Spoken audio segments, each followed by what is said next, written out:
Kashiani commissioner ভূমি ঘুমিয়ে আছে বলেই ফুকরা ইউনিয়নে চলছে অনিয়ম অব্যবস্থাপনার মাধ্যমে নগরায়ণ স্থাপনার কার্যক্রম। ঘুম ভাঙলেই হতে পারে উচ্ছেদের কার্যক্রম। আর তারাইল ফুকরা তহসিলদার নাজমুল সাহেবের চোখে কালো চশমা।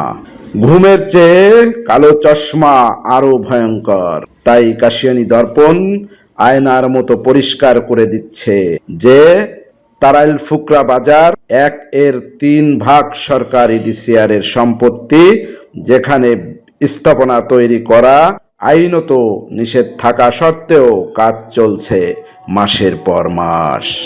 তহসিলদারের সাথে কি এমন সম্পর্ক যে সংস্কারের নামে টিনের ঘরের জায়গায় চোখের সামনেই বিল্ডিংগুলো তুলছে, আর সে কিছুই বলছে না? তার মানে বুঝতে আর বাকি থাকে না। তাই কাশিয়ানী কমিশনার ভূমি প্রশাসন কর্মকর্তাকে সরজমিনে গিয়ে বিষয়টি তহসিলদার সহ দোকান মালিকদেরকেও ভ্রাম্যমাণ আদালতের মাধ্যমে উচ্ছেদ ও অর্থদণ্ডে দণ্ডিত করে সরকারি জায়গাকে উদ্ধার করে সঠিক নিয়ম কার্যক্রম করতে সহায় হবেন। কাশিয়ানী দর্পণের পক্ষ থেকে সকলকে জানাই আন্তরিক শুভেচ্ছা ও অভিনন্দন। দেখতে থাকুন সামনের পর্ব।